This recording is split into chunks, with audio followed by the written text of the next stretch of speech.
Hello, it's John Heaton, and today I'm going to review, I don't have the vinyl of this, but I'm going to review Paul's Off the Ground CD. And this is my copy, which is called The Complete Works, which is a 2 CD copy. I was just reading, just released in Germany and Netherlands, so I must have got it on import. So what it does is it has the album on the CD1, and then it collects all the B-sides and stuff, a few other bits and pieces on CD2. So it's quite nice to have, although the second CD is not as good as the first, shall we say, put it mildly. So I have mixed feelings about this album, but anyway, before I get into reviewing it, released 2nd of February 1993, the follow-up to Flowers in the Dirt, which had been heavily toured. These are my concert tickets from the Flowers in the Dirt tour, all of them at Wembley Arena apart from one, which is in Birmingham. January 1990, and then this was the tour program from that tour with some nice pictures and some history of Paul's career with Wings and solo, and a bit of Beatles stuff in there. So that this, rather impressively, this tour program was on the seat of, was on every seat as you walked in, so you got it for free, which is quite unusual because normally you have to fork out 10 quid or something for the program, I seem to remember anyway. On the subsequent tour, and before I show you the subsequent tour, this is my 1992 George Harrison Albert Hall ticket. The one and only time I've seen George, and the one and only time he performed in the UK after the Beatles, I think, officially anyway. And then in 1993, I was a member of the Wings Fun Club. So I got invited to the rehearsal, which is at the London Arena in Docklands, which has since closed down. And it was basically members of the Fun Club there, so I'm not sure how many thousands, but I think the venue holds 15,000. I don't remember them being that many people there, maybe a couple of thousand or something like that. I've even written the set list from that day, very similar to the set list which appeared on Paul Is Live, which was the live album from this tour. So a few new songs from this tour which he hadn't performed live before, like such as Drive My Car, All My Loving. And then on this tour, he chose Earl's Court, which is a much better venue than Wembley Arena in my opinion. And I saw him. This is the Off the Ground album on the back. And I went a bit crazy. I bought, like, I don't know, 8 tickets in the 5th row at Earl's Court, and with the thought of inviting friends, and ended up with 3 spare tickets. I have 3, believe it or not, unused McCartney tickets from this tour, which is a bit shameful, I suppose. And then, but, you know, nice souvenirs. And then this was the tour program from 93. I can't remember whether it was free. I think it was free, the same concept. Nice pictures. And both tours were kind of promoting, save the planet kind of stuff, environmental awareness. And what else can we say about the album? So it was quite a long album. 50 minutes actually.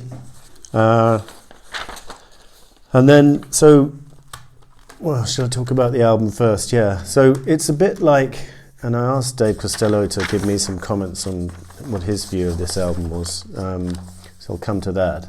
But this album is, one is tempted to see it as a kind of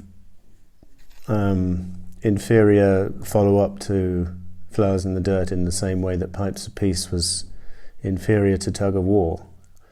And that's probably true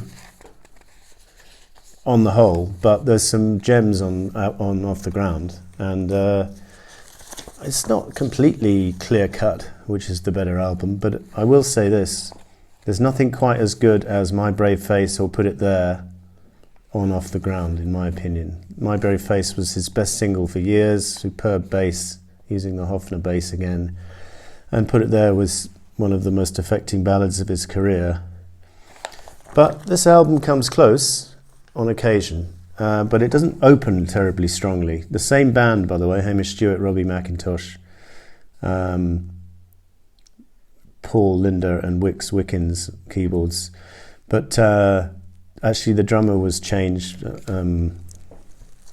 Chris Whitten went off to join Dire Straits, I think, and Blair Cunningham has come in on drums, but apart from that it's the same band. So, and they toured heavily from 1990 up until and then again in 93. So this band was well rehearsed, they were competent, they knew each other well. Dave Costello reckons they're a little bit safe perhaps, but that's a minor criticism, I think. A lot of this album was recorded live in the studio, so no overdubs, which worked on occasion, but not always. So this opening track, the title track, is kind of crunchy guitar. I remember he did this in concert. It's not the strongest number to do in concert, and my brother, who came to me for one of the concerts, didn't much like this track, I seem to remember. It's not the strongest opener. It's inoffensive, but it's not as good as My Brave Face, the opener to Flowers in the Dirt. And so often the opening track is important on an album, in my opinion anyway. And then Looking for Changes is a kind of political protest against people using animals for experiments, giving cigarettes to monkeys to smoke and stuff like that.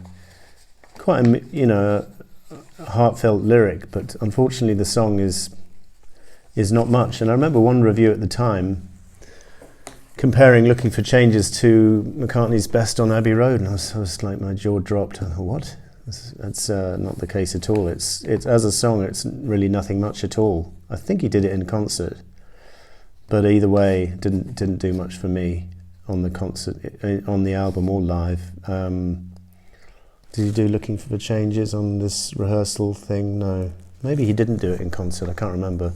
Then we've got Hope of Deliverance, the first single from the album, which was, I was reading, it wasn't a particularly big hit in the UK or the US, I don't think, but it was a huge hit in places like Germany, and I think it's one of the biggest selling singles of his career in Germany. And actually the album, and there's quite a nice video which goes with this, the album did better in Europe than it did in, actually it was number 5 in the UK, number 17 in the US, number 3 in Spain, number 5 in Italy, number 2 in Germany, number 4 in Austria, number 22 in Canada, number 5 in Holland. So, number 2 in Norway. Quite Hope of Deliverance, probably his last hit single of his career, really, or last to reach the top 20 in that I can remember. Might have been another one after that, but this was, I think, the last time he hit the charts in a major way. So that's that. Quite a good single. Then one of the highlights of the album is Elvis Costello's joint composition with Paul, Mistress and Maid, which to me is one of the best tracks of their writing partnership, and one of my 3 favourites alongside My Brave Face, this track and the other track on here, The Lovers That Never Were. I think it's a very strong track with some good lyrics. I'm Not Your Mistress and Maid. Quite an unusual topic for a guy like McCartney to sing about, but I think it's because he's singing in the from the viewpoint of the woman. But I think it works really well, and it's one of my favourites on the album for sure. And whilst we're on there, we'll cover the other track, the Lovers That Never Were, which turned up as a demo on the Flowers in the Dirt archive release just recently, and that had promise in the demo, and he does it justice on the album. I think it's a great track, great lyrics. If we can't be lovers, we'll never be friends. And I love the feel, just the groove to it. I think it's, again, as I say, it's in my top 3 McCartney-Costello compositions, along with My Brave Face and Mistress and Maid. So side one, going back to side one, continues with I Owe It to You, All to You, which Dave Costello liked a lot, even though he said the verse was a bit, the lyrics weren't great on the verse. It's a pretty moving ballad though, and a nice tune, and I think he did this in concert, I'm sure he did. I can't find it on the rehearsal thing, but I think by the time the tour came along, he definitely did it. The only track he does off this album on here from the rehearsal seems to be Off the Ground, Hope of Deliverance, Micah Like an Icon. Just the three. This is interesting because I'm pretty sure he did I Owe It All to You and Peace in the Neighborhood. Oh, Peace in the Neighborhood's on there as well. Get Out of My Way is also on, so there's 5. Anyway, going back, I Owe It All to You, decent song. Micah Like an Icon, one of my least favourite tracks of Paul's entire career. I find the lyrics pretty annoying. One can put up with Paul writing third-party songs that, throughout his career he's done that, and often they're interesting, like Lovely Rita or Eleanor Rigby or Obla D, or Another Day for that matter. But in this case, the lyric matter is boring to say the least, and it doesn't conjure up any kind of nice imagery or anything. It's just an annoying song, and I've never got on with it. Peace in the Neighborhood is a much better track. It closes side one, and Dave Costello said this could have been a banner for what Paul and Linda stood for. Best thing I ever saw was a man that loves his wife. They're twee lyrics, but they're heartfelt, and nothing wrong with the message here. Peace in the Neighborhood, and it's a kind of timeless message, and a more successful song in this genre than some of his other pleas for peace, as we'll see later in the album. So strong closer to side one. Side two opens extremely strongly with a glorious ballad, Golden Earth Girl, probably written for Linda, but Dave Costello reckons it's also a song for all womankind, a bit like Woman was from John Lennon, perhaps. Carl Davis does a very nice string arrangement on here, and it's a top-notch ballad. And Fish in a Sunbeam, in excelsis, in eggshell seas, pun on the Latin in excelsis, in the highest. So I think it's a lovely song and nice words. So we talked about the other Elvis Costello collaboration. Get Out of My Way is a good rocker, kind of made for the road, and you can see why I did it live. Nice guitar solo from, I presume, Robbie McIntosh. And a pretty good song. I mean, not brilliant. I was listening to this album in the car the other day, preparing for this. It's not a bad track, but it's inoffensive. And then Wine Dark Open Sea, one of the highlights of the album. And just love the imagery of that title, sailing on a wine dark open sea. Just beautiful. It conjures up a kind of sunset. The sun's going down, and the water is dark, and you're on a boat in the middle of nowhere. I think it's just brilliant imagery, and a very successful lyric, successful song. Not much of a song in terms of structure, but quite repetitive. But it works well. It works really well. Top notch. Thanks, Paul, for that. And then the album finishes quite weakly for me with Come On People, which is quite an annoying song about come on people, let the world begin, we've got a future and it's closing in. It's heartfelt, but it's not, unfortunately it's not much of a song, and George Martin did the arrangement for it, and in the session he said to Paul, super song, Paul, which I don't agree with. I don't think it is a super song. I don't think it's a strong song at all. I think it's quite a weak link on this album, and it had a video to go with it, which but it failed. It was released as a single, failed to do much. And there was a song off the Egypt Station album, the recent one,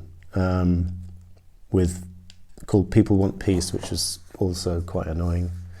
So that's the tour and the album. Then side two has all these B-sides, and for the most part they're quite dismissible, in my opinion anyway. Long Leather Coat, Coming Back to Love was quite nice, I suppose. Sweet Sweet Memories was okay. A couple of outtakes from the Unplugged concert, which were not on the album, Things We Said Today and Midnight Special. They're probably the highlights of the whole second disc. Very, very nice. Style, nothing much, I can't imagine, nothing much. Cosmically Conscious, I was looking forward to an extended version of this, because it's very short. By the way, that's a hidden track on the first disc, but it's only about half a minute long. But he doesn't really make it into much of a song, he just repeats the same line and then there's instrumental stuff going on. So a bit of a missed opportunity perhaps, or maybe it wasn't meant to be a longer song in the first place, but that's worth hearing. Kicked Around No More, Take It or Leave It. Big Boys Bickering includes the F word. Kicking it up for everyone. It's okay. It's about politics. He doesn't often venture into politics. Paul, it got a lot of publicity at the time, but it wasn't even included on the album, so I'm not sure what it was trying to sell. Maybe the single at the time. I think it was a B-side. Down to the River is quite a nice track. Nice acoustic track, which sounds like a cover, but it's not. It's a McCartney song, and then Soggy Noodle's just a bit of nothing at the end. So, as I say, quite nice to have it, and it seems like an official release, because Paul's on the cover posing with the CD. Although it was only released in 2 countries, strangely. So, I don't know. Maybe, yeah, I think it was official. I'll give it the benefit of the doubt. So, that was Off the Ground. And normally I wait for the vinyl to come out, but we could be waiting 1 year, we could be waiting 5 years for that to happen, and to get a copy of it, one has to pay a fortune. So I thought I'd go ahead and make this review. Thanks for watching. See you next time.